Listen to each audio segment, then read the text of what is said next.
Have you ever thought about starting your own podcast?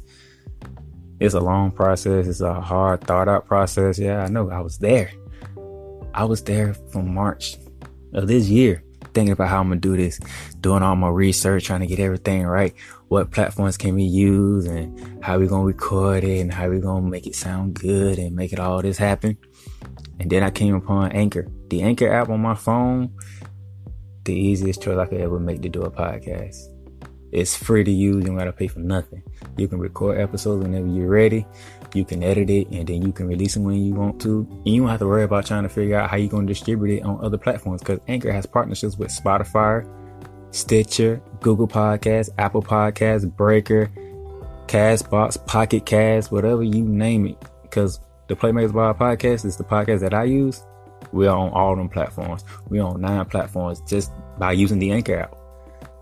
So pretty much all the questions that you have questions about doing a podcast, go to the Anchor app or go to the Anchor website, anchor.fm.com, and just search through it, ask questions.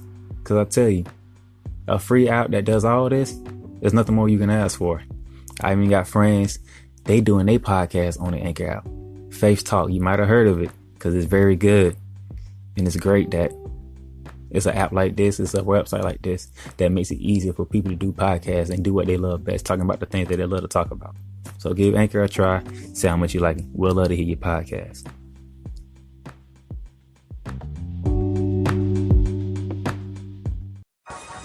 Okay, guys, back again. Another week. Playmakers Podcast Football Edition with Dallas Glenn, talking off-season stuff. We said we were going to at least get you through the NFL draft, which means that weeks like this, slow weeks, in-between weeks, no news weeks, gotta figure out something to do. Gotta figure out something to talk about. And while there may not be a lot of news going on, there's still transactions. There's still rejections of offers. There's still trends that can be discussed. And the overall trend I want to focus on this particular episode is the fact that we have guys like Dak Prescott who have not won a Super Bowl, who didn't get to the playoffs in their contract year, who have the best running back in football, multiple Hall of Fame caliber offensive linemen protecting them, Hall of Fame tight end that came back, elite wide receiver that the owner traded a number 1 pick for, top defensive end on the other side. Dak Prescott. Dak Prescott, who was not being asked to carry a franchise. Dak Prescott, who was not wanting for anything except for more than $33 million a year. Ladies and gentlemen, there are smoke screens and thoughts that maybe the Redskins should take Tua instead of taking Chase Young. When both sides of the ball are terrible, and when the previous regime that got fired and completely X'd out didn't believe in the quarterback that was taken first round, now you got a new regime. You know, the owner's 100% behind the quarterback. Ron Rivera seems to be at least 90% behind the quarterback. You still got Alex Smith and the money he's due on the books. Ladies and gentlemen, quarterback, the quarterback market, quarterback money, quarterback speaking out against a potential CBA that can help a bunch of third-string linebackers and stuff. Quarterbacks, you know, all the endorsements, all the stickers, all the banners, all the video game covers, quarterbacks. $30+ million a year, quarterbacks. Kirk Cousins, Jimmy Garoppolo. Can't trust him to throw the ball in the playoffs when the time comes, but they're making $27.5 and $28 million. Quarterbacks. Derek Carr made 25. Quarterbacks. Matt Stafford, he's up there. What have the Detroit Lions done? Quarterbacks. Kyler Murray, taken number 1 overall, wins Rookie of the Year after only winning 5 games, pretty much won Rookie of the Year because he started all 16 at quarterback. But Gardner Minshew, who wasn't even in the final tally for Rookie of the Year, won 6 games with a roster Nick Foles couldn't win a single game with. Quarterbacks. Kyler Murray under the current CBA, since it hasn't changed yet, his fifth-year option, being the number one overall pick, is going to be asinine and ridiculous. Quarterbacks, Gardner Minshew, that same quarterback, going to make less than $1 million every single year, except for the fourth one, I believe, if he even makes it that particular year, because he's a sixth-round pick. And Dak Prescott was a fourth-round pick, and they're saying he only made $2 million last year. Quarterbacks. How do you handle the situation that is going on right now in the NFL when it comes to the fact that if you have a decent starter, if you have a guy that is capable of throwing an NFL football to NFL targets, handing off NFL footballs to NFL rushers to a decent clip. Nobody, elite level quarterbacks only complete their passes 62 to 64% of the time. That's a D. Go into any other field, and if your success rate is a D and you're considered elite, a lot of people are going to want that job. Now, granted, hitting a baseball is probably the hardest thing you could ever do.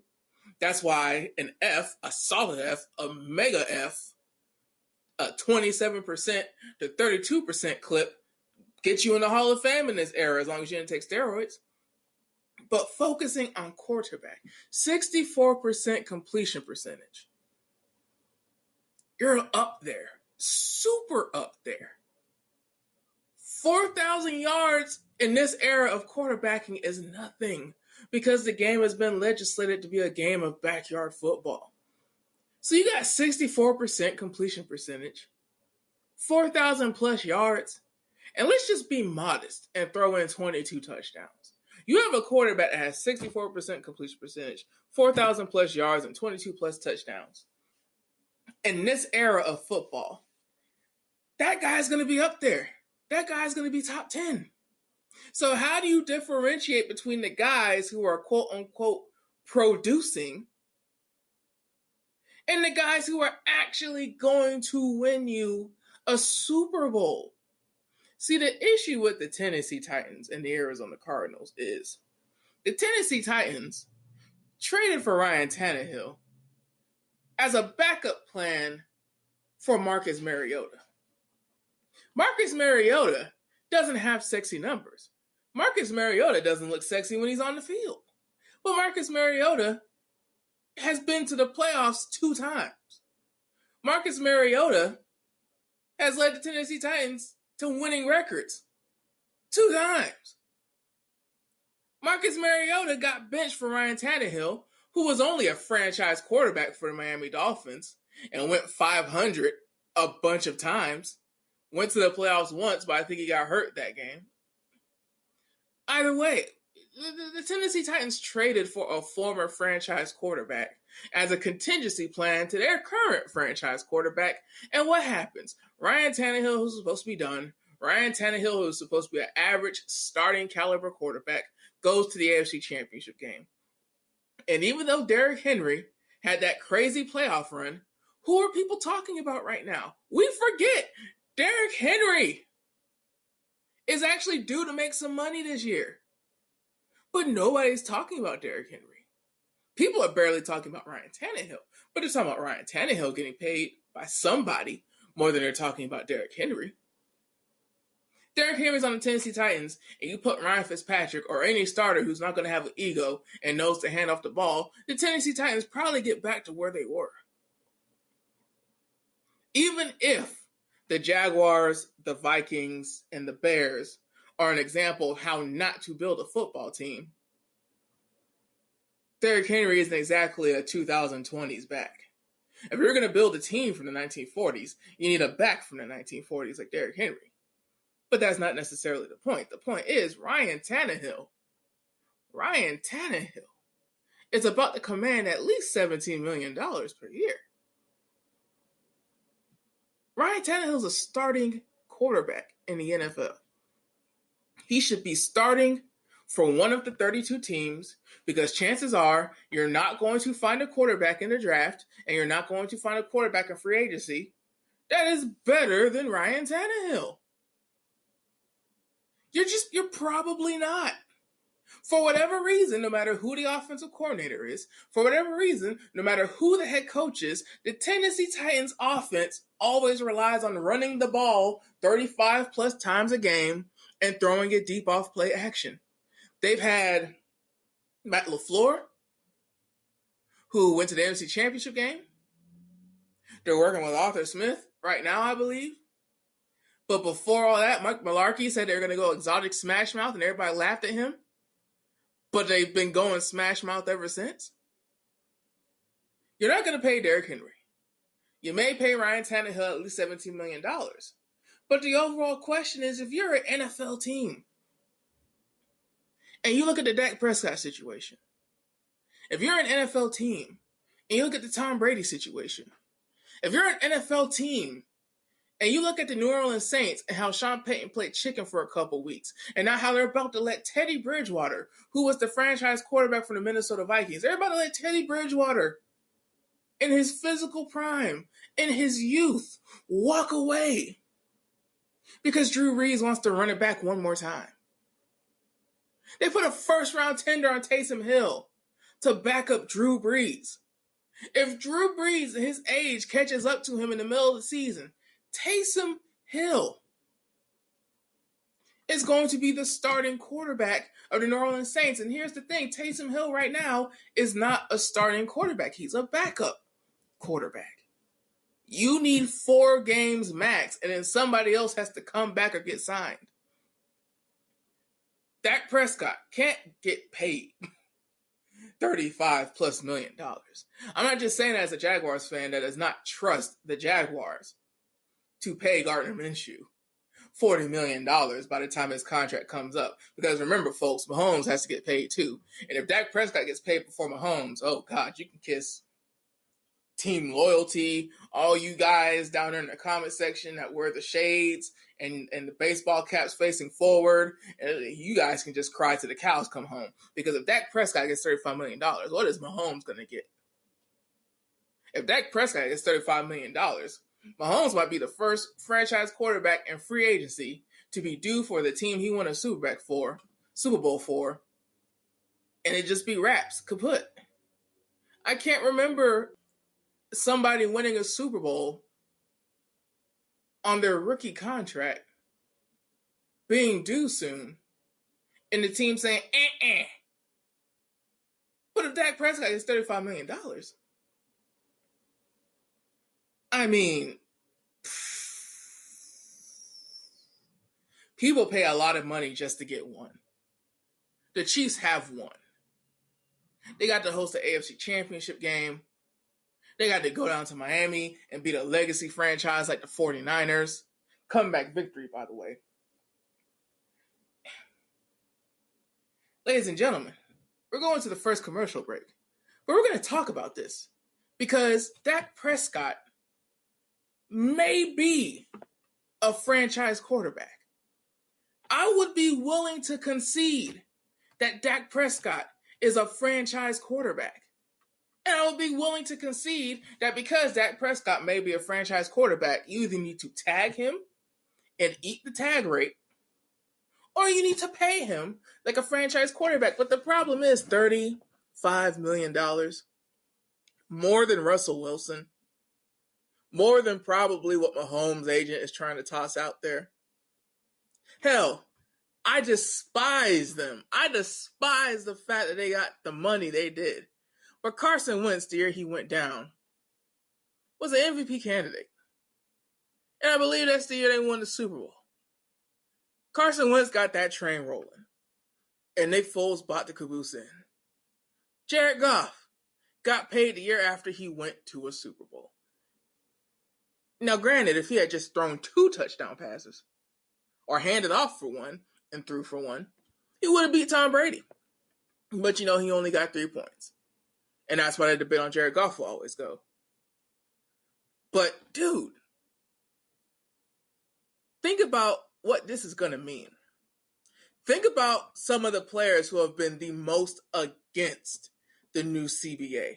And while we're doing this commercial break, while we're, paying these bills and all that good stuff, marinate once again Pay attention. I'm saying it again because this is what I really want you to think about. Because I threw a lot at you in this first couple minutes.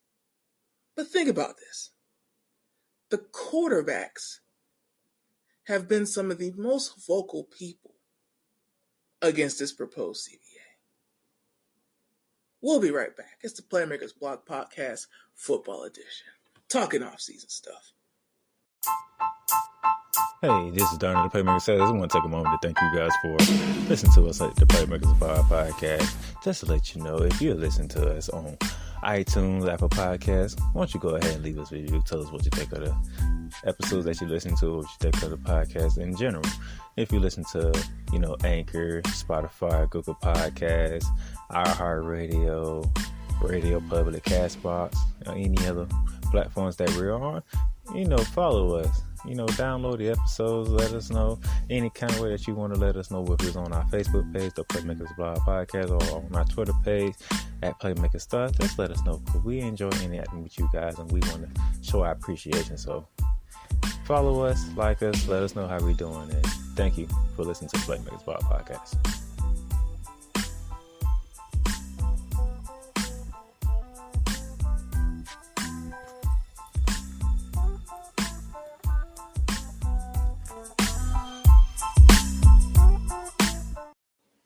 All right, ladies and germs, we're back.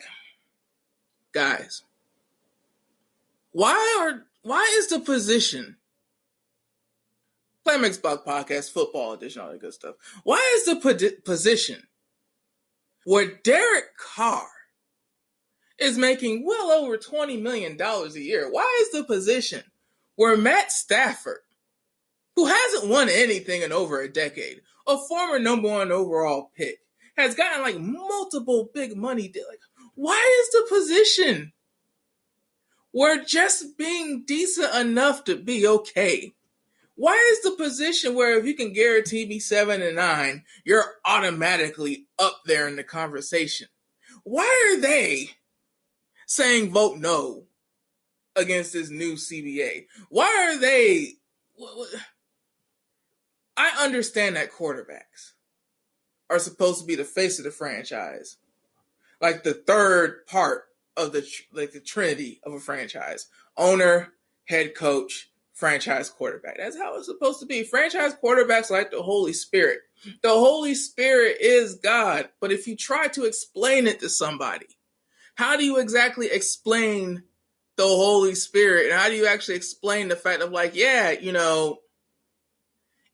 because Jesus and God, and this is important, it's like the head coach can cut the quarterback at any time. The owner can fire the head coach at any time if he cuts the quarterback. It's like there's a lot of stuff going on before you get to the quarterback. And when you really look at what the quarterback actually runs and what their function is, you start to realize, damn, so you're really just there to get paid more than everybody else on the team and get all the credit and MVP adulation if the team is winning. Now, granted, quarterbacks get a lot of the blame, almost all the blame, when a team loses. But I still see Carson Wentz apologists. I still see Nick Foles apologists. For as bad as the Nick Foles contract is, for as hard as it will be to trade Nick Foles, there is apparently a lot of scenarios that make sense. Namely, Frank Wright and the Indianapolis Colts, who are already paying for a quarterback that they thought would get them to a decent place after the sudden retirement of Andrew Luck. Jacoby Brissett can't get cut because he's too much of a cap hit. But Jacoby Brissett is too much of a cap hit because he's not garbage. This new CBA can help a lot of players, retired and active. This new CBA is really going to help the guys who go to your church, who may coach your son or your nephew's football team, or maybe track team or basketball team. The NFL players that you see in your community where they're like, yeah, I played, and maybe they have a trading card, or maybe they pull themselves up on Google. Like, dude, every town, not even city, every town has that guy where you're like, holy crap, you played in the league? And he's like, yeah. And he pulls up his stats. And like, he has like 30 carries over 5 years. But, special teams, baby. Those are the guys that this new CBA is supposed to be able to help. Also, as the owners have hinted, these players play hardball with this current CBA. The owners are probably going to take away a bunch of provisions that they were going to let in and play hardball and get 18 games instead of 17. Now, I don't know what that would do to the preseason, but what the owners are basically saying is, we wish you would vote no. Because at the end of the day, the owners are the ones that have the money. Jim Irsay and Mark Davis are like the only ones. And I think the CEO of the Jets. Those are like the only 3 people. Because Mike Brown, I mean, as cheap as he's been, ain't no way he's hurting for football money. Ain't no way. I think even Amy Adams for the Titans, I think even she has non-football money. Regardless, the point is, even the owners that have pure football money, they're going to be okay. They're going to be okay. Because NFL Films, the NFL revenue share strategy, the vault that they all have, because you don't get rich spending your money and not saving any of it, the owners will be okay for more than a season. It's the players that can't afford to not play. Because usually, players are the ones that live to their check and don't live to preserve their check. For every quarterback, because I refuse to believe that every franchise quarterback is just this great college grad who's this master business person and investor. If you have a quarterback who's making $20 million a year in the prime of his career, he's at least spending 10 of that between the agent fees, the publicists, the workout, the travel, all that good stuff, the house. Then you got to think, the DNs, the wide receivers, good God, the wide receivers. Oh, the running backs, like, dude, you can't expect NFL players, guys who are making a lot, to be really employees, to be saving as much as the owners who are at their core business people who want to make as much money and preserve as much money as possible. But I'm saying all that to give context to this claim. I don't care. I've been saying it. I don't care what the quarterbacks have to say about this potential CBA. I don't want to hear Robert Griffin III tell long snappers and backup linebackers that this deal is going to hurt them in the long run. I'm not going to listen to a guy that was drafted number 2 overall. The franchise that drafted him number 2 overall traded the house and the home to move up to get him. The owner did everything in his power to embrace him and place him within the Trinity. Robert Griffin's ego. Robert Griffin doing an ESPN documentary right after his rookie season. Robert Griffin not developing properly. And that goes to Mike Shanahan also picking the guy that he actually wanted in the same draft. But still, the Redskins have a lot of dysfunction. But Robert Griffin and his overbearing father carry a lot of that blame as well. That being said, Robert Griffin is in the perfect situation because Robert Griffin is backup quarterbacking the one team in the one offense that needs Robert Griffin if something catastrophic happens to Lamar Jackson. Robert Griffin has value in the NFL. Robert Griffin is a quarterback. It only takes 1 3-game stretch for Lamar Jackson to get nicked up and for Robert Griffin III to average 180 yards per game. Over 3 games, if he averages 180 yards per game and maybe 47, 55 rushing yards per game, Robert Griffin is immediately back in business. He's back in the market. If people wanted Taysom Hill, if Robert Griffin could put together 3 games like that, him and Taysom Hill, they'll be right there as quarterbacks making money they're not supposed to make because they're Quarterbacks. Quarterbacks are the one position where the CBA has seemed to completely ignore them. The franchise tag is $30 million for quarterbacks.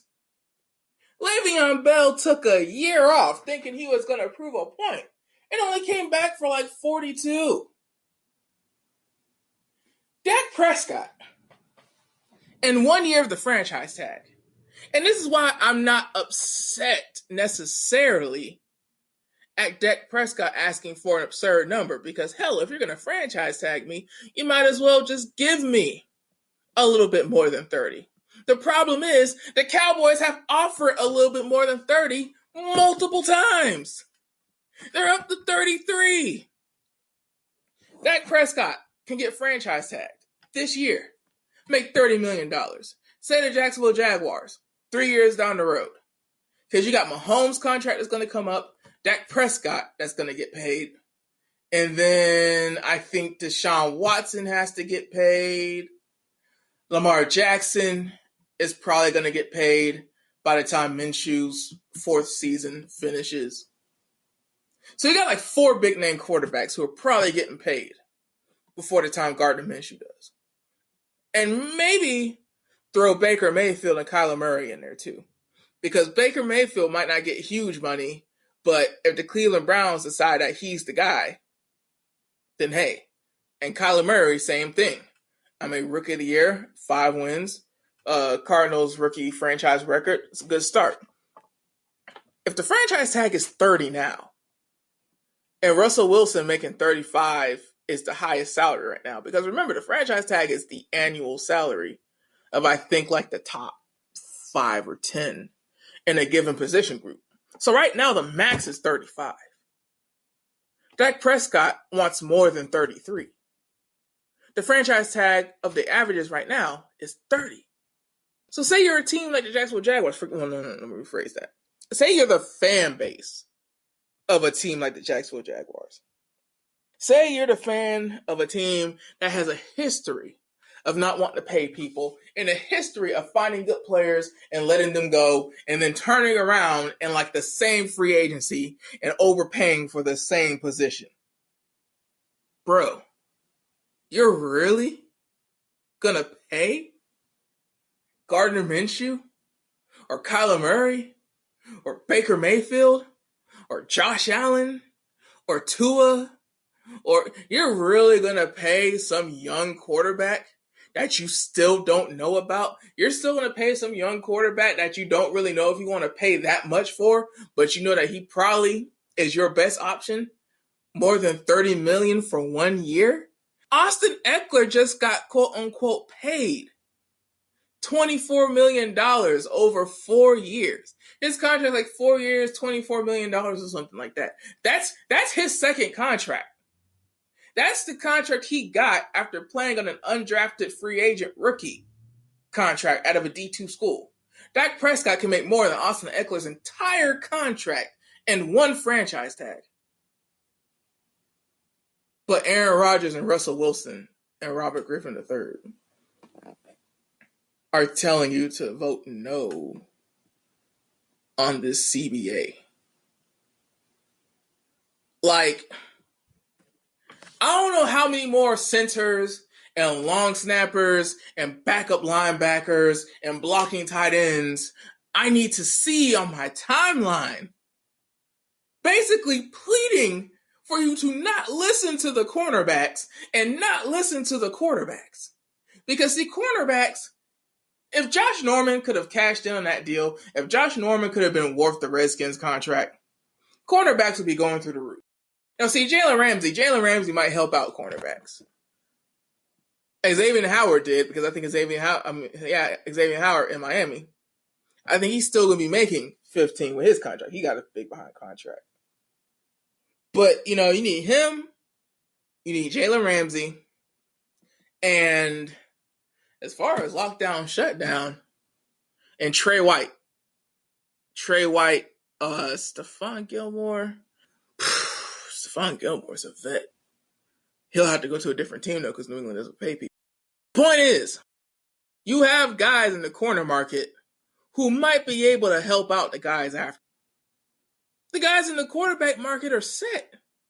Guys in the quarterback market are making European soccer money. So, Dallas, what's the point of all this? You've been talking about quarterbacks getting paid too much money for the past 30 minutes. You're saying that you're not upset that Dak Prescott is asking for more than $30 million, but your whole episode this week has been about how somebody like Dak Prescott is trying to get paid more than $30 million. Dallas, what's your point? Like, okay, we get it. The quarterbacks get paid way too much. Okay, we get it. The quarterbacks have way too much influence in their franchise and organization. Dallas, okay, we get it. You are scared that the Jacksonville Jaguars are not going to pay Gardner Minshew, even though they have paid Blake Bortles and Nick Foles. Because A, he is homegrown, and B, he is going to be too good and command too much money for your cheap-ass little franchise. But Dallas, what is your point? My point is this. Well, sorry, I hit my 15-minute mark. I have to tell you my point after the commercial break. This is the Playmakers Blog Podcast, football. We're talking off-season stuff. We're going to pay some bills. We'll be right back.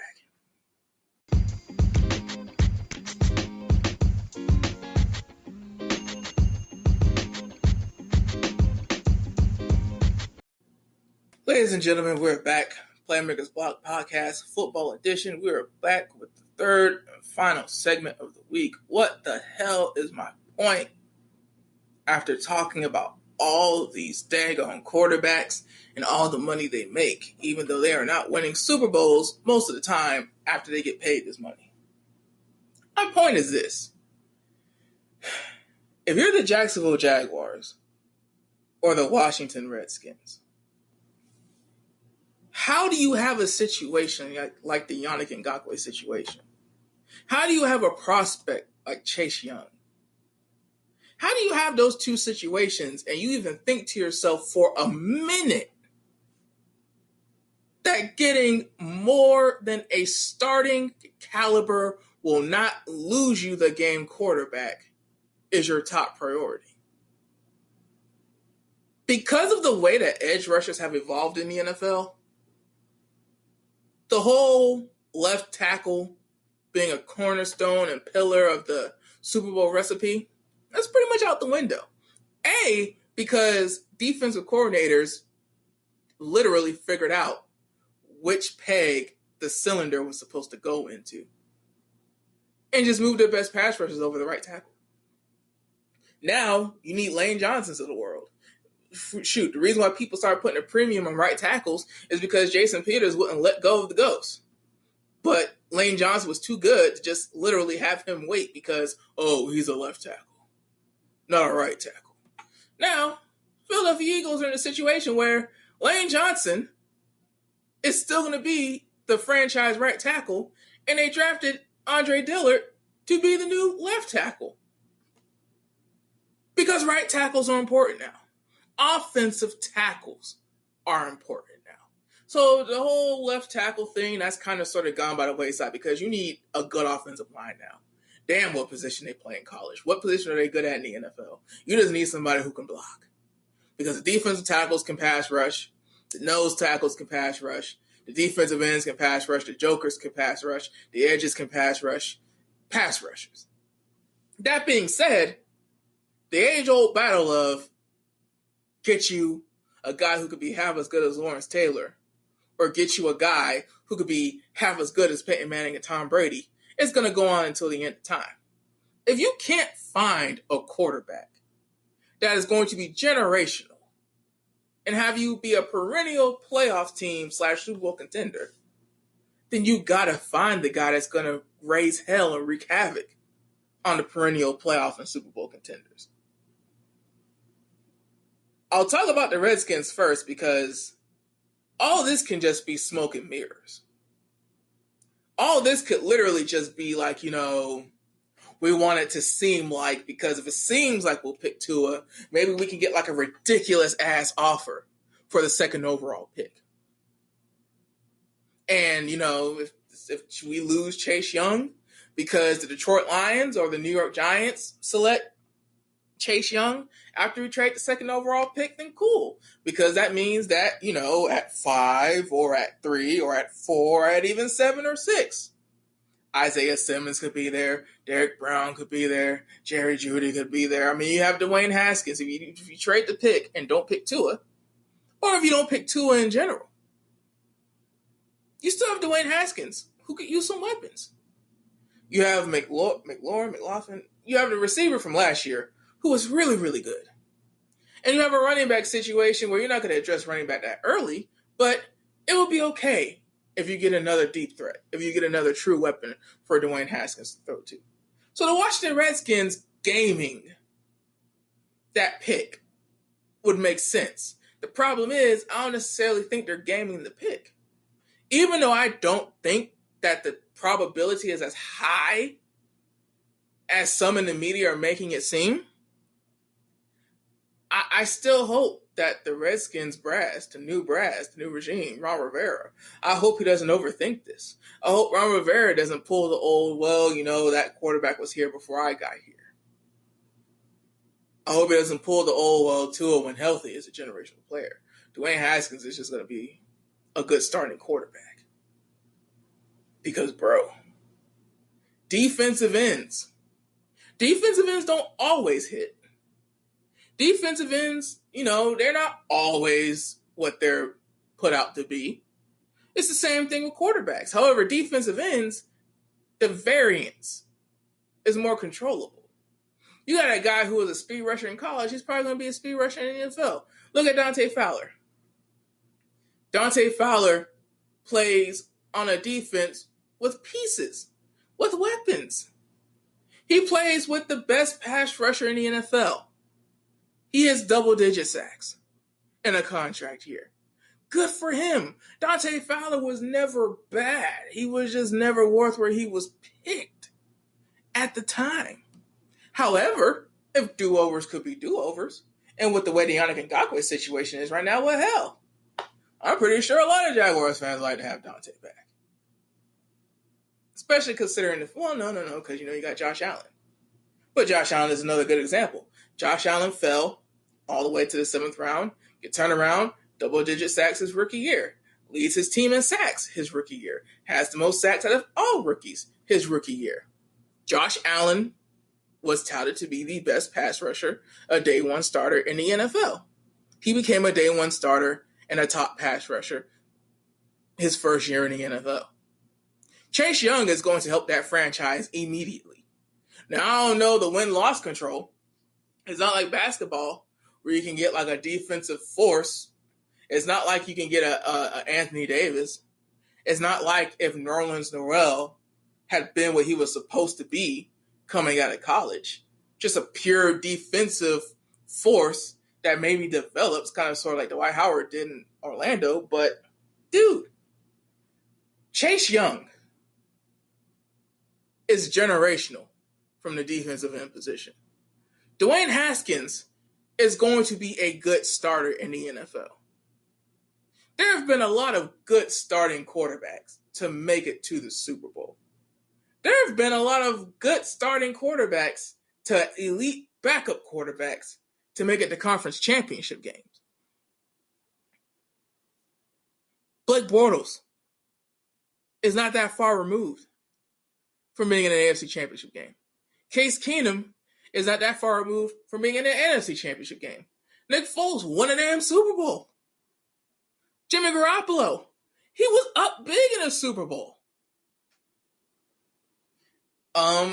Josh Allen, he had that game in the bag if he didn't start freaking out and lateraling stuff from the 50-yard line. Likewise, Kirk Cousins, hey, he beat Drew Brees on the road in overtime. So, overdoing it for Tua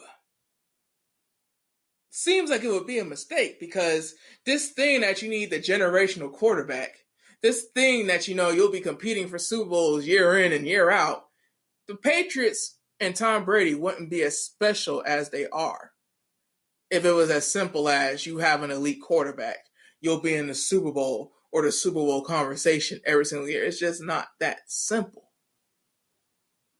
Peyton Manning only has 2. And he won 1 with 2 different teams. Lost 1 with 2 different teams. Tom Brady was with the same franchise for 20 years. He only won 6. I know I say only, and I say only with a lot of, respect and context. But when you play 20 plus seasons and only win the chip 6 times, it's less than 50%. But Tom Brady is easily the greatest quarterback of all time. I don't care about eras. I don't care about, Tom Brady never had a Jerry Rice. Likewise, the San Francisco 49ers had Joe Montana and Steve Young. There's no second quarterback.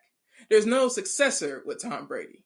Hell, Andrew Luck, if Andrew Luck could have played out his entire NFL lifespan, which technically he did, but if Andrew Luck could have played the entirety of what he was supposed to play, he would have got 1. And that's exactly as many as Peyton Manning brought to the city of Indianapolis. 1. Brad Johnson right now is the hero of Tampa Bay. Trent Dilfer and Joe Flacco are the heroes of Baltimore, Maryland. You can try to find that quarterback in the draft, but at the same time, finding the Patrick Mahomes and the Tom Brady and the Peyton Manning and the Andrew Luck, that's just from day one going to make you competitive. And remember, Tom Brady was a 6th-round pick. But dude, just finding day one competitiveness year after year after year from drafting one position, buy lottery tickets.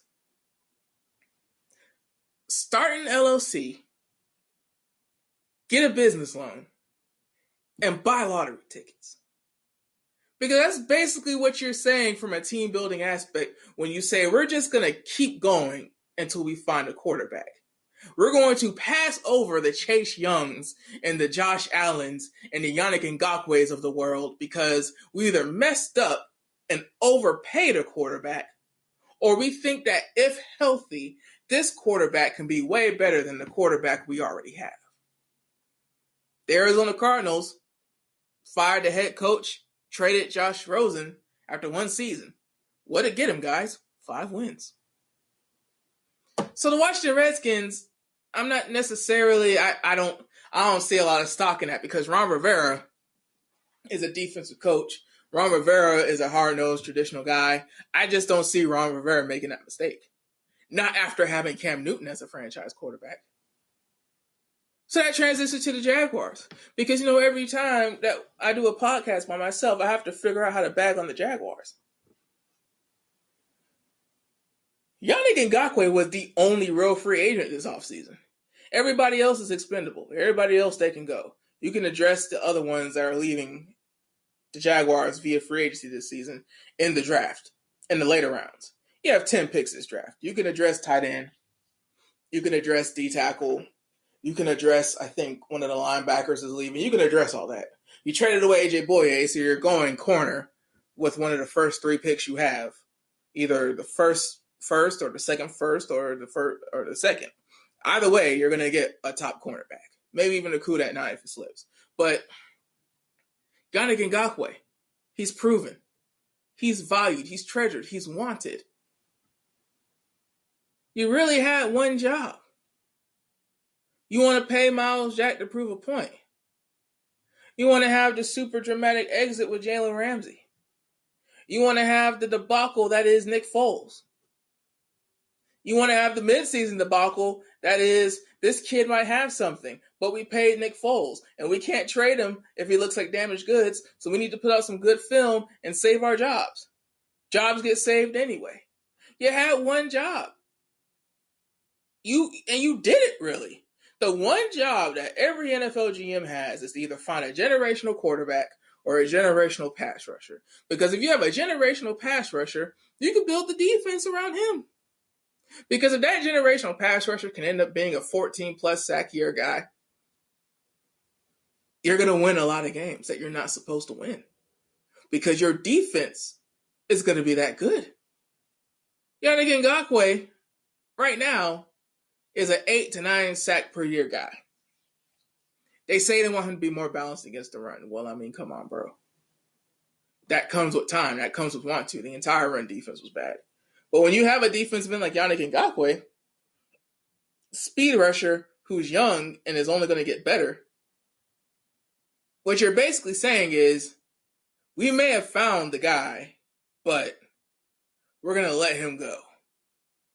Now, when you say you're going to let Yannick Ngakoue go, you're saying one of two things. Either Gardner Minshew is going to be that good, or Josh Allen's going to be that good.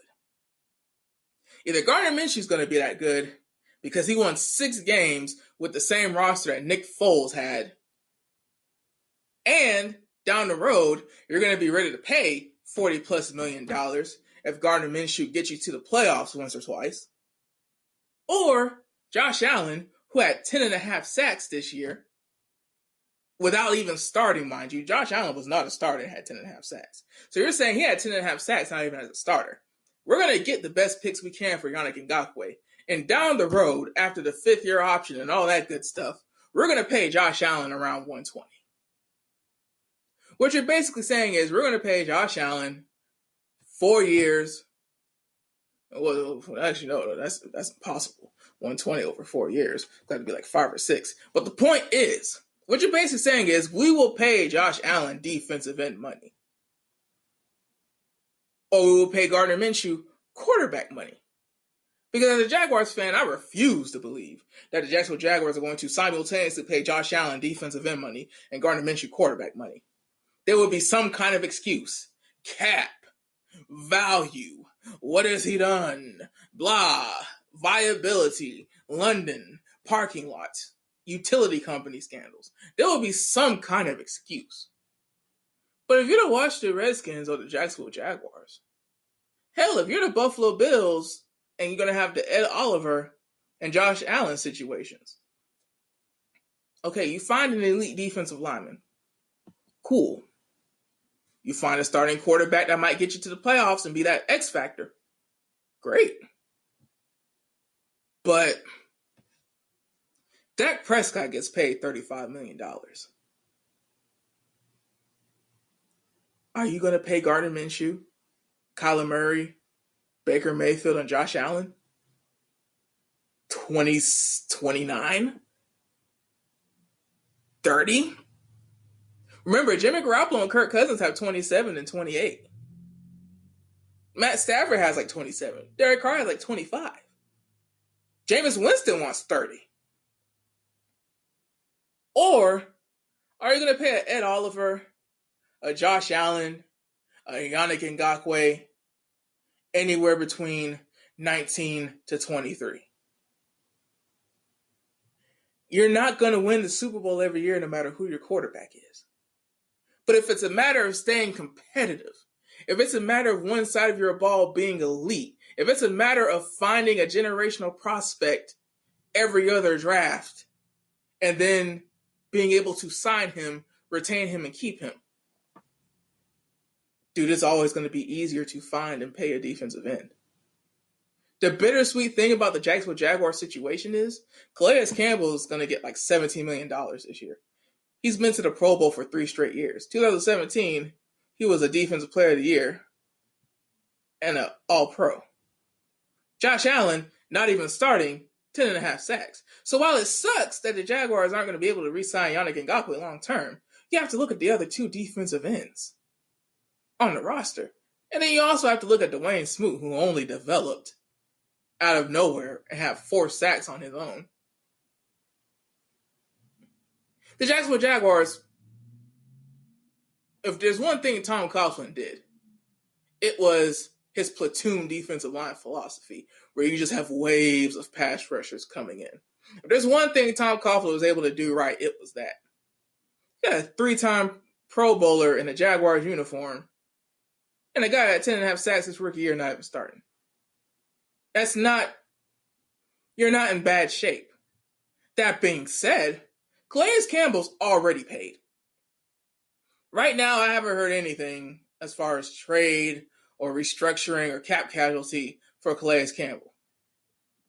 Calais Campbell also got voted to the NFLPA Players Leadership Board. So, dude, you have elite defensive end talent if you're the Jaguars. If you're Buffalo, God, that defensive line in Buffalo is ridiculous. If you're Los Angeles, you got Aaron Donald. Dante Fowler might not be that hard to bring back. You still have a draft because you're going to be picking in the second round. You're going to be thinking best available players in the second round when the Los Angeles Rams are picking are probably going to be defensive linemen. So, I don't know, man. I don't know. Dak Prescott, Carson Wentz, and Jared Goff have set up a very, very, very dangerous trend for the future. Yannick Ngakoue not getting $22 million from the team that drafted him. That's weird to me because Yannick Ngakoue is a defensive end that's going to get paid. And Yannick Ngakoue is probably going to produce for the team that he gets paid by. Defensive end and maybe cornerback are the only two positions where it's like, yeah, they're probably going to be able to do the same thing on a different team. Defensive tackle, maybe. You look at the Sue situation, I don't know. Look at the Warren Sapp situation, even though he was older when he got to Oakland, but I don't know. I don't know, man. It's a dangerous trend. It's a dangerous trend when a guy who his biggest accomplishment is beating Russell Wilson when he didn't have a kicker. That's what happened. Dak Prescott beat Russell Wilson 1-on-1 straight up. This is true. But Russell Wilson didn't have a kicker. He lost his kicker in the middle of a playoff game. I don't know, man. I don't know. I hope Chase Young goes number 2 to the Washington Redskins because even though I'm not a Redskins fan, even though I could care less what happens to the Washington Redskins, for the sake of the NFL, for the sake of the players who the CBA is going to help the most, I just really hope that the quarterbacks don't basically keep benefiting and going the way that they are because the quarterback is just that one guy that you always talk to at work or that one guy at church or whoever you talk to where it's just like you just hear their perspectives on things and you're just like, it must be nice. It must be nice. That's all the time we got this week. Follow us on the socials at Playmakers on Twitter, Playmakers blog on Facebook, all that good stuff. Darnell has all the polls, all the contests, all the basketball talk, anything you need to know, any swag, any merch, all that good stuff. Just hit us up on the socials and we'll get back to you. I had fun. It's a dead week. We gotta make do how we make do. Make some chops so we had nothing. Y'all have a great weekend, everybody.